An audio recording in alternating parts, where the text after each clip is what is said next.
요한복음 10장 22절 예루살렘의 수전절이 이르니 때는 겨울이라 예수께서 성전 안 솔로몬 행각에서 거니시니 유대인들이 애워싸고 이르되 당신이 언제까지나 우리 마음을 의욕하게 하려 하나이까 그리스도이면 밝히 말씀하소서 하니 예수께서 대답하시되 내가 너희에게 말하였을 때 믿지 아니하는도다.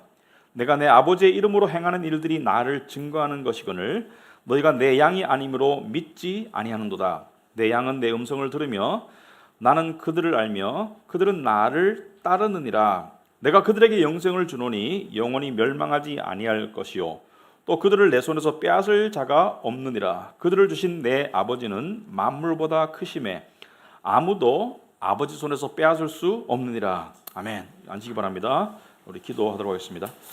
하나님 아버지, 오늘도 저희들을 하나님의 전으로 불러주시고 또 주님의 양들로서 또 주님을 예배할 수 있도록 허락하심을 감사합니다.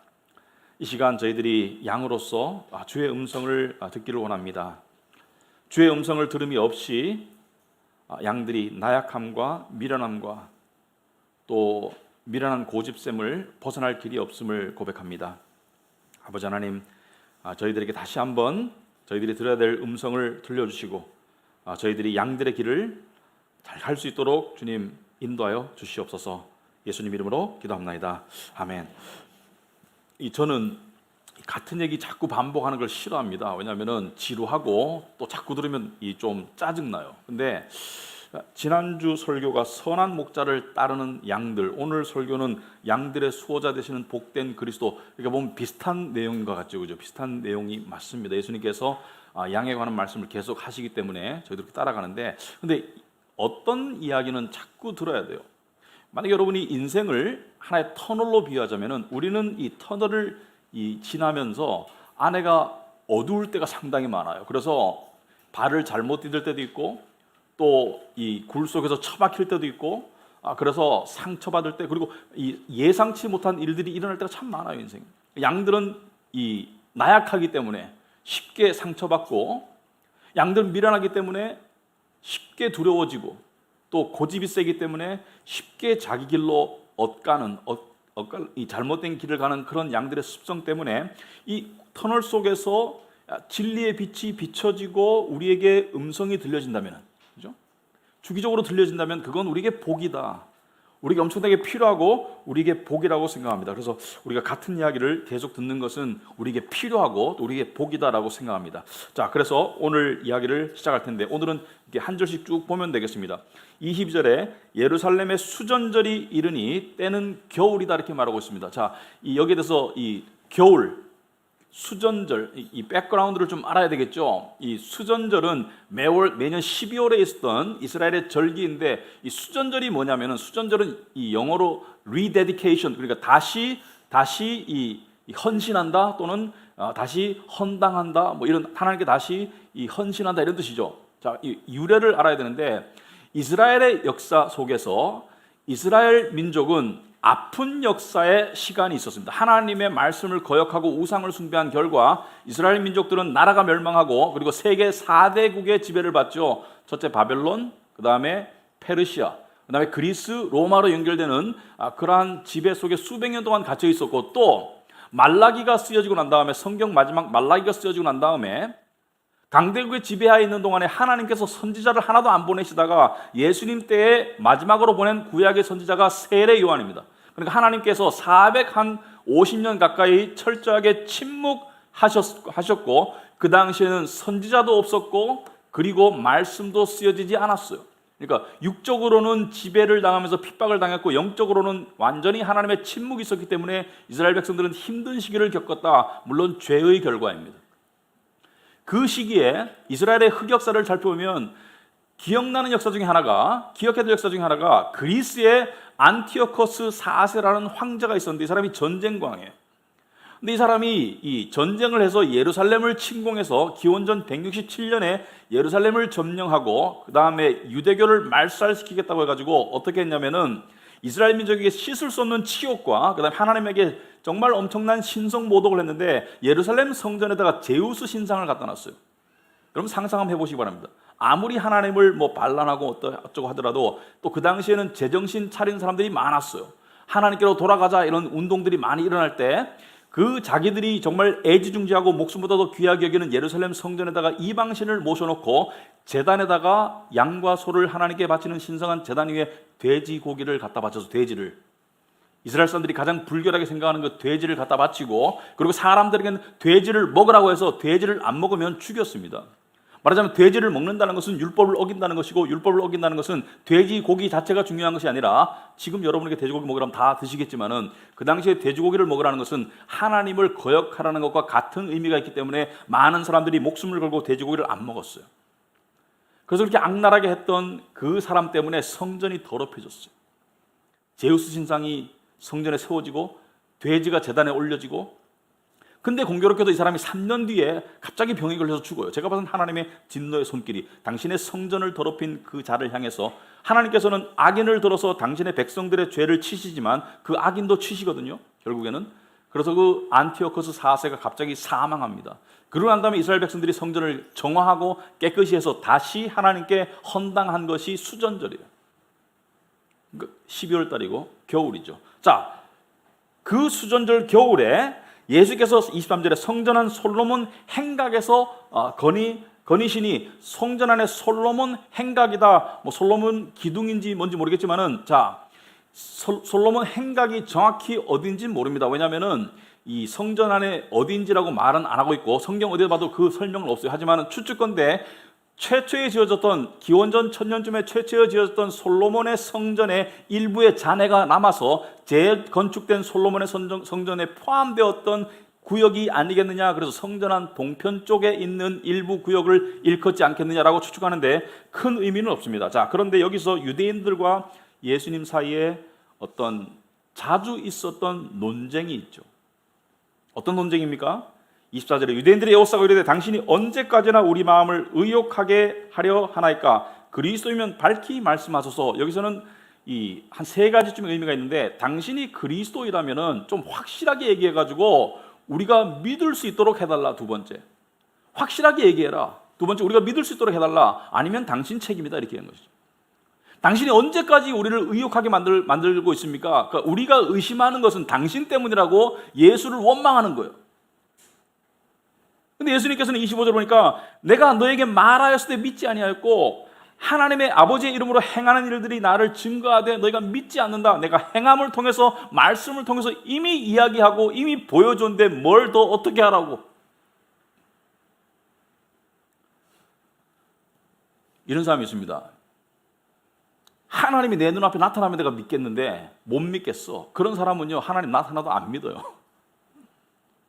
하나님이 인간의 모습으로 오셨는데 유대인들이 안 믿었잖아요. 메시아가 인간의 모습으로 오셨는데 안 믿었잖아요. 하나님이 나타나도 안 믿습니다. 어떤 핑계를 대고도 안 믿어요. 그 당시에 유대인들 중에는 세 부류가 있습니다.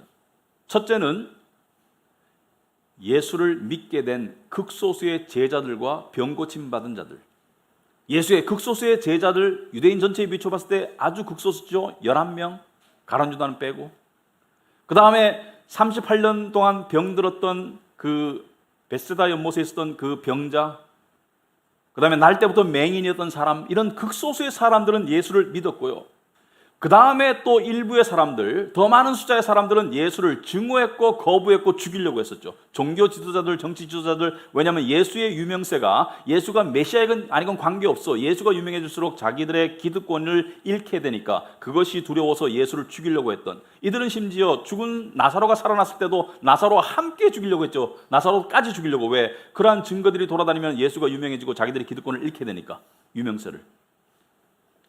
그리고 상당수의 군중들, 믿을까 말까, 믿을까 말까. 예수가 메시아라면 믿어야 되겠죠. 안 믿으면 큰일 나겠죠. 근데 믿고 싶지는 않아. 믿을까 말까.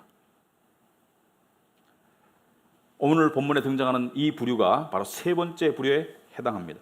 예수님께서는 이미 8장에서 당신이 하나님인 것을 말씀하셨어요. 너희 조상 아브라함이 있기 전에 내가 있었다. I am, 영어로 I am, 그죠? 그 원어상을 번역하면 나는 영원히 현존하는 나다. 나는 영원히 존재하는 나다. I am. 이것은 모세가 출애굽기 3장에 호렙산에서 하나님을 만났을 때 유대 백성들에게, 당신의 이스라엘 백성들에게 당신을 누구라고 말하리까 하면은 나는 나다, 나는 영원히 계시는 I am who I am, 그죠? 나는 나다, 나는 영원히 존재하시는 분이다, 나는 스스로 있는 자다, 이렇게 말씀하셨죠. 지금 하나님께서 당신을 지칭하신 말씀이나 예수님께서 당신을 지칭하신 말씀이나 똑같아요. 예수님께서 하나님이신 것을, 신이심을 말씀하셨어요. 날 때부터 맹자인 자가 어떻게 눈을 뜨게 됩니까? 그 기적을 보여주셨어요.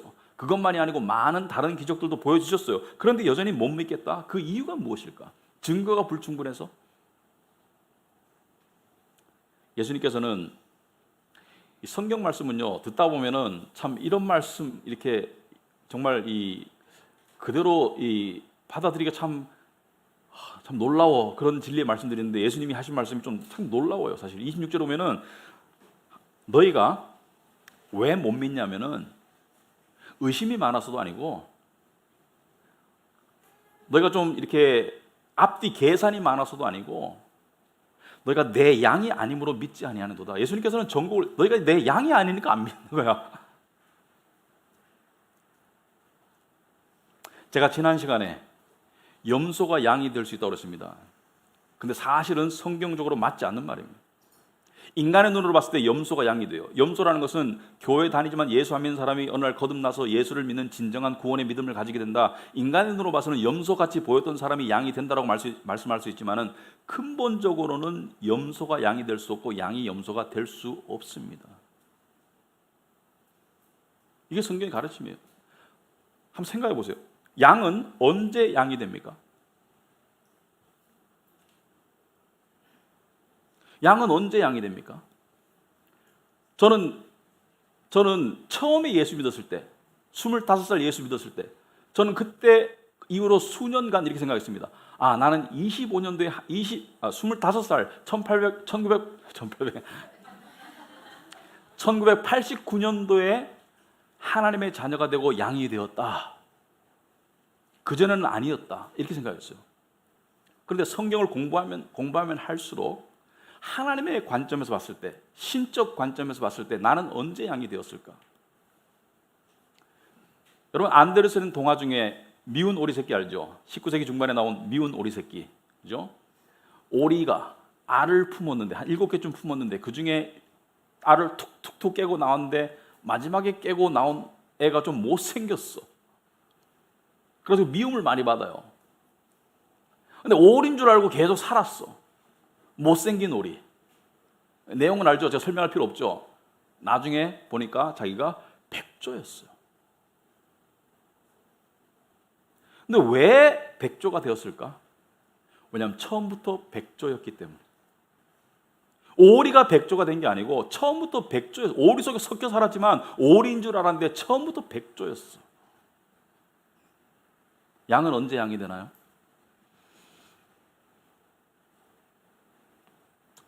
창세전에 그리스도 안에서 우리를 택하사 그 기쁘신 뜻대로 우리를 예정하사 예수 그리스도로 말미암아 자기의 아들들이 되게 하셨으니 하나님께서 당신의 아들들이 되도록 우리를 택하셨다. 그러므로 양은 태어날 때부터 양이에요. 물론 인간의 관점으로 봤을 때, 체험상의 관점으로 봤을 때 신앙이 없습니다.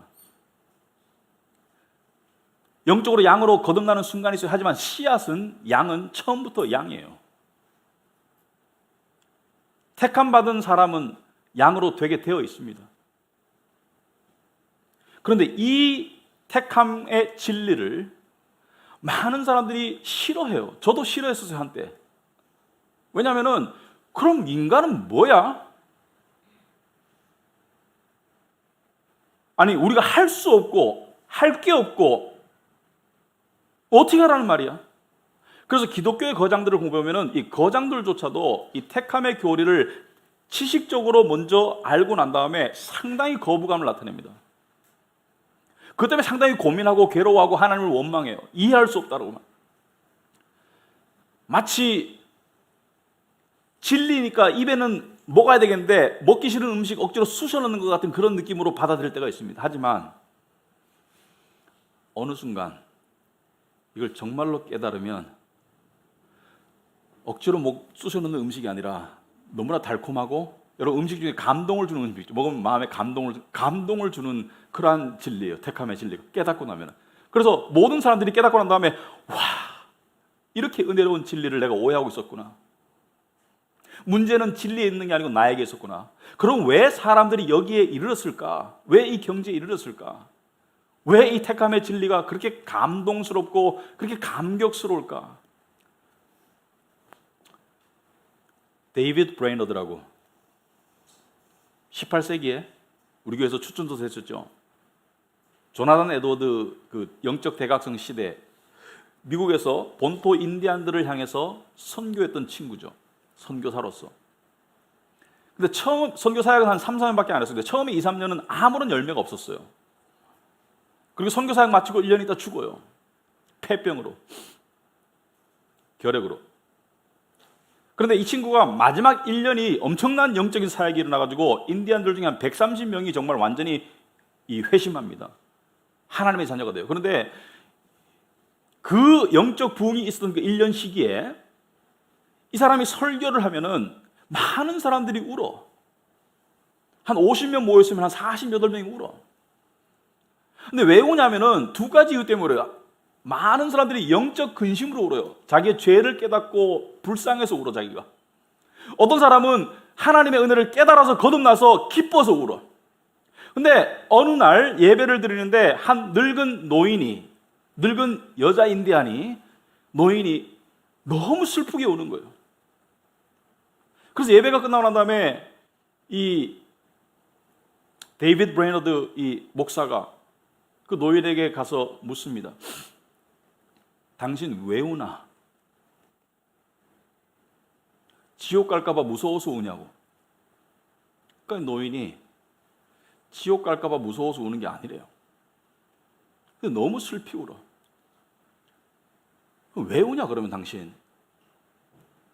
하는 말이, 잘 들어보세요. 당신의 설교를 쭉 들어왔는데, 오늘만이 아니고 쭉 들어왔는데 그게 진리인 것을 이제 알겠다. 그런데 내 죽은 마음이, 내 악한 영이 그 진리를 받아들이려고 하지도 않고 받아들일 수도 없다. 무슨 말인지 알겠어요? 진리임을 뻔히 알겠는데 받아들이려고 하지도 않고 받아들일 수도 없는 내 악한 마음 때문에 운다. 그때 나오는 기도가, 하나님, 저를 불쌍히 여겨 주옵소서. 물론 거기까지 깨달은 영혼은 양입니다. 10중 8구. 나중에 진정한 믿음을 가지고 일찍 기뻐하죠. 그러나 그 노파가 깨달은 게 뭡니까? 내가 인간의 마음으로는 진리를 받아들일 수 없다는 사실을 깨닫습니다. 이 상태는 이 사람만 도달한 상태가 아니에요. 물론 다 이 상태에 도달해서 양이 되지는 않습니다. 사람마다 달라요.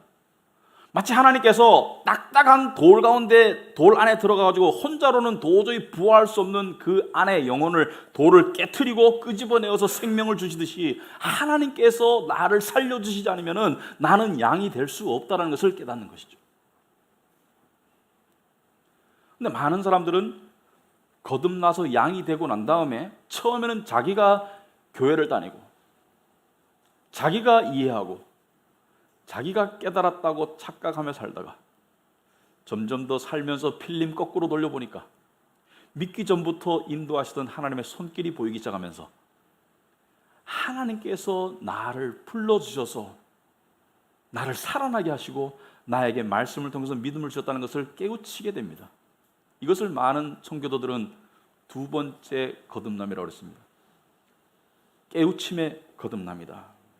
예수님께서 이렇게 말씀하셨습니다. 27절에 내 양은 내 음성을 들으며 나는 그들을 알며 그들은 나를 따르느니라.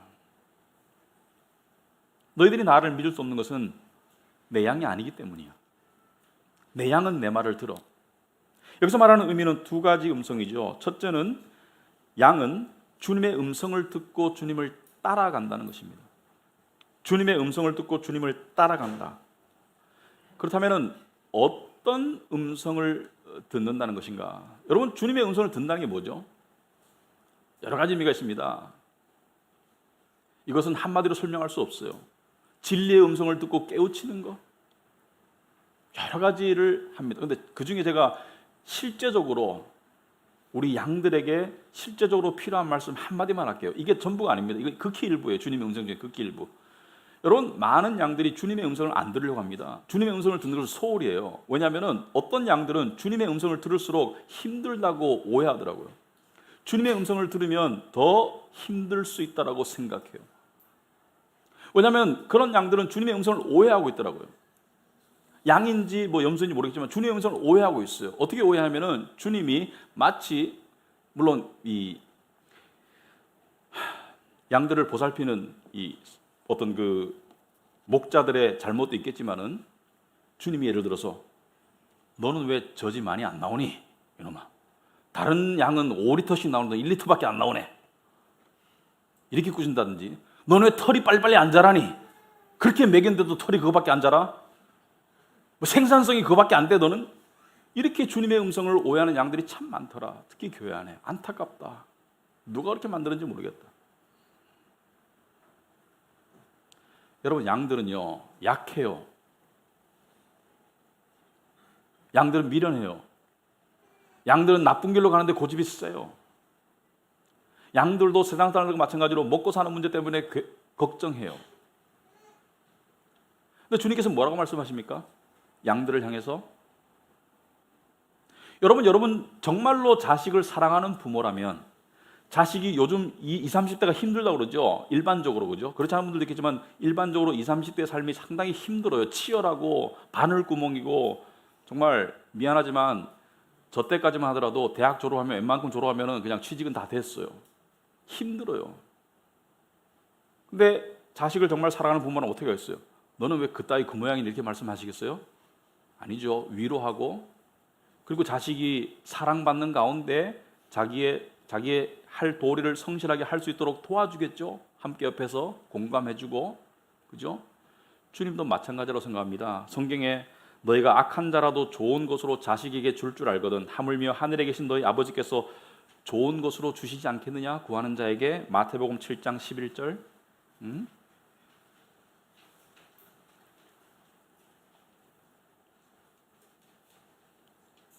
물론 신령한 양들은, 성숙한 양들은 먹고 사는 문제 걱정 안 하겠죠. 하지만 주님도 많은 양들이 그렇게까지 성숙하지 못하기 때문에 세상 걱정을 함께 하고 있다라고 알고 있습니다. 그래서 주님께서 뭐라 그래요? 그런 양들은 마태복음 6장 전체를 한번 쭉 읽어보시는 게 필요합니다. 6장 25절에 특별히 그러므로 내가 너에게 이르노니 목숨을 위하여 무엇을 먹을까? 무엇을 마실까? 몸을 위하여 무엇을 입을까? 염려하지 말라. 목숨이 음식보다 중하지 아니하며 몸이 의복보다 중하지 아니하냐. 공중의 새를 보라. 심지도 않고 거두지도 않고 창고에 모아두지도 아니하되 너희 하늘 아버지께서 기르시나니 너희는 이것들보다 귀하지 아니하냐? 여러분, 주님의 음성으로 우리가 쭉 이것을 받아들이면요, 어떻게 돼요? 하나님께서 우리를 보살피신다. 근데 여기에 중요한 원리가 있습니다. 뭐냐면은 요한복음 6장을 우리가 공부했을 때 오병이어로서 주님은 육적인 배고픔을 보살펴 주셨어요. 그리고 영적인 가르침으로 내가 생명의 떡이다라고 가르쳤을 때 사람들이 떠났어요. 왜? 이 사람들은 영적인 양식은 관심 없고 육적인 양식만 달라는 거예요. 근데 예수님께서는 육적인 양식도 줬잖아. 그리고 줄게. 하지만 영적인 양식이 더 중요하기 때문에 영적인 양식을 받아 먹거라, 이렇게 하는 것이죠. 우리에게도 똑같이 말씀하시는 거예요. 육적인 양식 줄게. 하지만 육적인 양식만 걱정하지 말고 영적인 양식을 받아 먹는데 더 신경을 쓰거라. 왜? 말씀은 영생의 양식이니까. 그래서 6장에 보시면, 마태복음 6장에 보시면 너희는 먼저 그의 나라와 그의 의를 구하라. 그리하면 이 모든 것을 너에게 더하시리라고 말씀하셨잖아요. 양들을 향한 보살핌의 약속이죠. 너희를 보살필게. 하지만 하나님 나라와 그의 의를 구할 줄 알아라. 그래야지 너희가 영생의 양식을 먹고 살 수가 있단다. 주님의 음성을 듣고 따라가는 것은 어려운 것이 아닙니다. 따라가는 것은 복된 것이에요.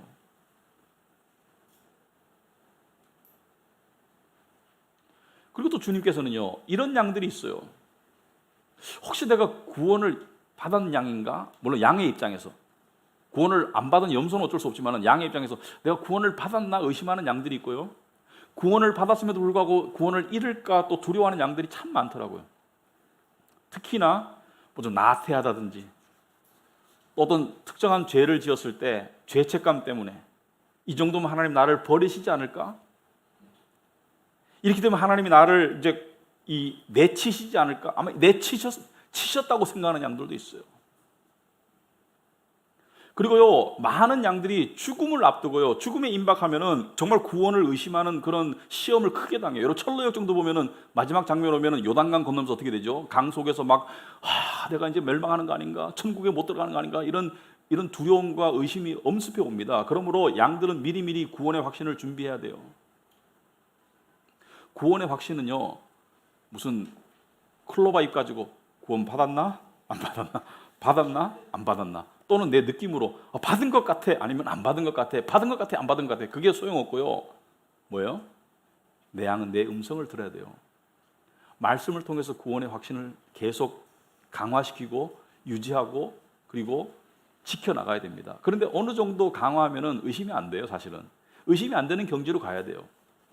오늘 주님께서는 양들에게 이렇게 말씀하시죠. 28절에 내가 그들에게 영생을 주노니, 아멘, 영생을 주노니 영원히 멸망하지 아니할 것이다. 주님의 약속을 믿어야 됩니다. 영원히 멸망하지 아니할 것이다. 여러분, 세상 마지막 날에, 그것이 우주적이든 개인적이든 세상 마지막 때 많은 사람들이 이렇게 말할 수밖에 없어요. 나는 망했다. 완전히 영원히 망했다. 나는 망했다. 완전히 영원히 망했다. 이게 세상 마지막에 고백이 될 수밖에 없습니다. 나는 망했다. 완전히 영원히 망했다. 우리 이번 주에 요한계시록 공부를 많이 하셨던데 1장 공부하는 가운데 뭐죠? 모든 사람이 그날 마지막 날에 모든 민족이 애곡할 것이다. 여기서 눈물 흘린다는 것은 뭐예요? 회개의 눈물이 아니고 후회의 눈물이죠. 나는 완전히 망했다. 양들은요? 양들은 마지막 때 어떻게 돼요? 다 끝났다. 영광의 하나님 나라에 들어가서 영광스러운 그분을 볼 것이다. 이게 우리 마지막 양들의 마지막 운명입니다. 너희가 영원히 멸망하지 아니할 것이다. 근데 왜 우리가 멸망하지 않나요?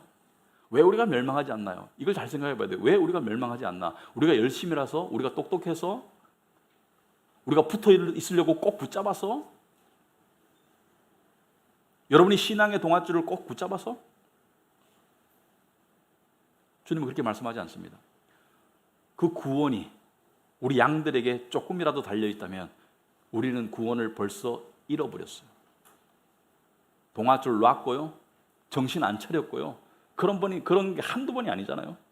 근데 왜 우리가 구원을 안 잃나? 보면 이렇게 참 여러분이 상상을 해봐야 돼요. 28절 마지막에 보시면은 여기서 말하는 그들은 내 양들을 내 손에서, 주님의 손에서 빼앗을 자가 없다. 아멘. 빼앗을 자가 없다. 그리고 또 예수님께서는 아름다운 말씀을 하셨어요. 29절에 그들을 주신 내 아버지는 만물보다 크심에, 그러니까 전능자이심에 아무도 아버지 손에서 빼앗을 수 없느니라. 여러분, 두 분의 손이, 주님의 손과 하나님 아버지의 손이 우리를 꽉 붙잡고 있기 때문에, 저는 이 본문을 읽으면서 참 은혜로웠고요, 그걸 생각해 봤습니다. 마치 출애굽할 때 쫓아오는 바로의 군대로부터 지켜주시기 위해서 구름 기둥이 앞에도 있고 뒤에도 있고, 앞에도 하나님의 구름 기둥, 뒤에도 하나님의 구름 기둥, 밤에는 앞에도 하나님의 불 기둥, 뒤에도 하나님의 불 기둥, 그 구름 기둥이 딱 지키듯이 저는 이것을 신적 호위다, 신의 호위다, 신의 호위가 이렇게 딱 지키고 있는데 어떻게 양들을 뺏어갈 수 있을까? 어떻게 저 악한 사탄이 양들을 훔쳐갈 수 있을까? 양들을 죽일 수 있을까? 어떻게 미련한 양이 그 손을 빠져나갈 수 있을까? 악한 사탄이 세상이 양들을 훔쳐갈 수도 없고 양도 이탈이 불가능해요.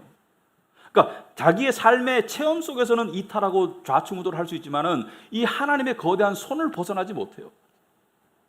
다윗 왕이 시편에 말한 것처럼 내가 땅끝 가도 거기에 주의 손이 있다는 말처럼 우리는 절대로 이 신적 호의를 벗어날 수가 없습니다. 참 감사하죠. 그게 우리 양이다. 참 감사하죠. 그게 우리의 확신입니다. 여러분, 근데요, 참 예수님께서 이 십자가에 가시기 전에 쭉 읽어보면 예수님의 마음이 막 느껴지는 구절 대부분이 그런데요. 저는 이 부분이 참 이번 주에 와닿았습니다. 이번 주에 제가 좀 큐티하다가 참 은혜 받은 말씀인데 뭐냐면은 예수님과 제자들과의 관계를 한번 생각해 보세요. 예수님은 제자들을 사랑하셨어요. 그래서 요한복음 13장에 보시면 그들을 사랑하시되 끝까지 사랑하셨다. 끝까지라는 것은 완전히 사랑하셨다. 그런데 예수님께서 14장에서 쭉 너희는 마음에 근심하지 말아라. 하나님을 믿으니 또 나를 믿어라. 그런 다음에 예수님께서 뭐라 그러셨냐면은 그때가 바로 십자가에 붙잡히기 바로 전이거든요. 바로 전인데 여러분 이 예수님과 제자들과의 관계에서 봤을 때 예수님이 그들을 계속 이 목자로서 보호하고 계셨어요. 그리고 부활하시고도 그들에게 바로 나타나셨어요. 주일날 저녁에. 그리고 승천하시면서 그 다음에 바로 또 성령을 보내주셨어요. 성령이 너희와 함께 할 것이다. 물론 성령을 제자들에게 일부에게 미리 맛보여 주셨어요. 이미 요한복음 20장에서. 그러니까 거의 당신의 보호하심이 떠난 적이 없는데 딱 3일간 자리를 비우실 수밖에 없었습니다. 그게 십자가예요. 목자를 치리니 양들이 흩어지리라. 예수님께서 붙잡히시자 양들이 흩어졌어요. 목자 없는 양처럼 흩어졌어. 그리고 예수님은 순환당하시고 십자가에 죽으시고 장사 지내받은 동안에 실제적으로 보면은 이 목자의 보살핌이 제자들과 함께 하지 못했죠. 저는 고아원에서 한 직간접적으로 6년을 살아봤습니다. 고아는 아닌데. 근데 고아원에 보면은요, 부모가 있는 고아들이 있어요.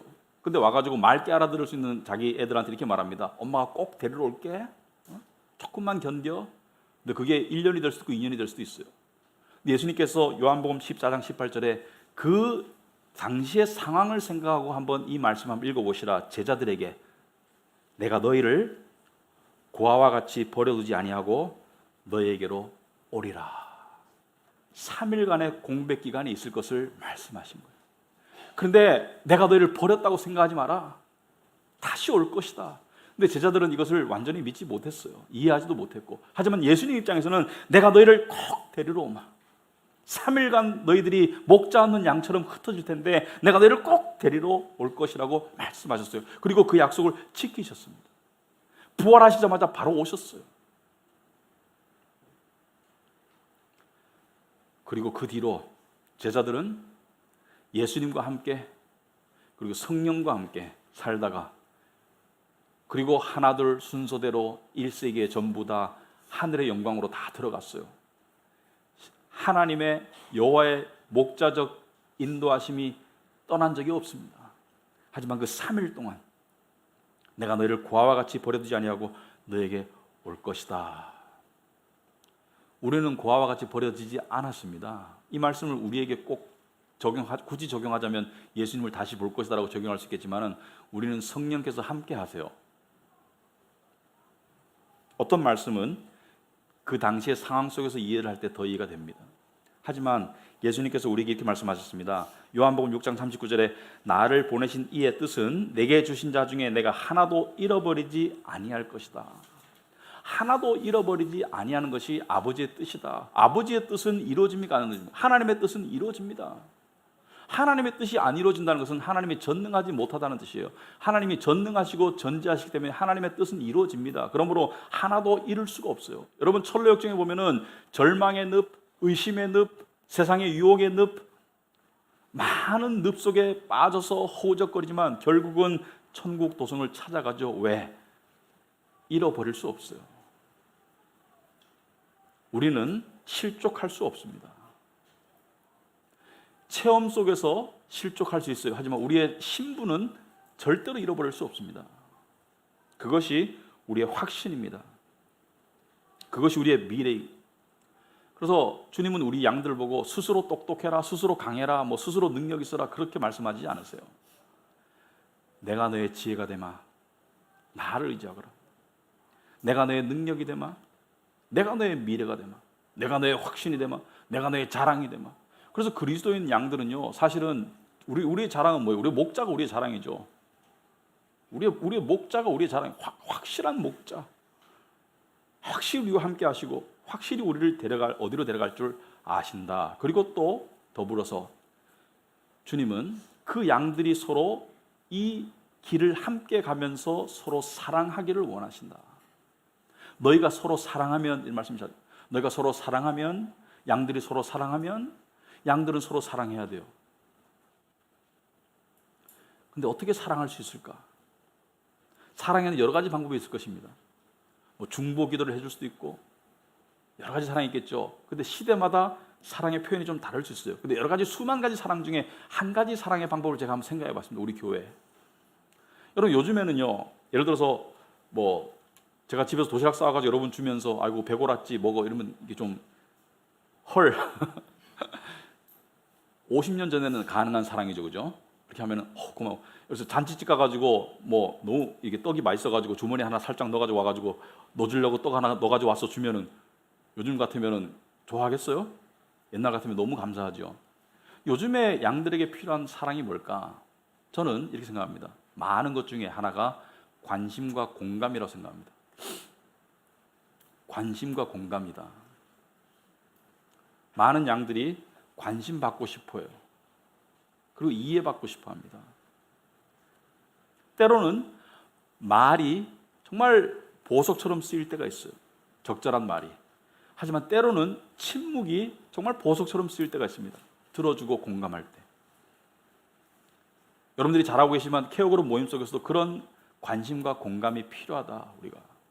여러분 예수님의 십자가를 한번 생각해 보시기 바랍니다. 예수님이 그 고통 당하실 때 정말 말 한마디 없이 예수님의 십자가를 다 느끼시면서 십자가 밑에서는 마리아가, 예수님의 어머니가 자식의 아픔과 공감하고 있었어요. 그리고 십자가 위에서는 하나님 아버지께서 당신의 아들의 고통과 공감하시고 계셨어요. 여러분 복음서예요. 십자가에서 그렇게 아들이, 죄 없는 아들이 그렇게 죄인들에게 무자비하게 고난을 당하는데 하나님께서 뭐 무슨 말씀을 안 하시잖아요. 한마디 하실 법한데, 근데 바위가 터졌다는 표현이 있죠. 그게 하나님의 심장이 터진 거예요. 공감하고 계신 거예요. 때로는 공감이 사랑입니다. 요즘 사람들이 관심과 공감이 많이 필요해요. 제가 미국에 있을 때 실제로 들었던 이야기인데 어떤 부부가 아들이 교통사고로 죽었어요. 여러분 그 자식이 먼저 죽는다는 거 겪어보지 않은 사람은 감히 공감할 수 없겠죠. 근데 장례식 전에 이렇게 조문, 위문의 시간이 있습니다. 딱 시간, 우리는 이게 3일 하지만은 거기서는 이제 시간을 정해서 하는데 많은 교회 식구들이 왔어요. 수많은 사람들이 이 부모를 위로하죠. 여러 가지로 위로하는데 장례식이 끝나고 난 다음에 이 부부가 사람들 앞에서 감사를 표현합니다. 이렇게 표현하더라고요. 저한테 오셔서 많은 위로를 해주셔서 너무 감사합니다. 어떤 분들은 정말 좋은 말씀으로 위로해 주셨고 어떤 분들은 성경 말씀을 저한테 읽어주시면서 위로해 주셨는데 저에게 가장 위로가 된 분은 이분이었습니다. 그분은 아무 말씀이 없이 제 손을 잡고 제 가슴과 함께 울어주셨어요. 시사하는 바가 크다고 생각합니다. 때로는 정답이 필요할 때가 있습니다. 하지만 때로는 정답이 아니라 공감이 필요할 때가 있습니다. 뭐냐면 정답을 몰라서 우는 게 아니에요. 때로는 우리에게 공감이 필요하다. 그래서 주님을 닮아가는 그런 양들이 되길 바랍니다. 저와 여러분이 그것 또한 주님께서 하시고 계시다고 믿습니다. 우리 교회가 점점 더 서로 사랑하는, 관심을 가지고 서로 공감하는 그런 양들로 나아가는 그런 교회 됐으면 좋겠습니다. 네, 기도하겠습니다.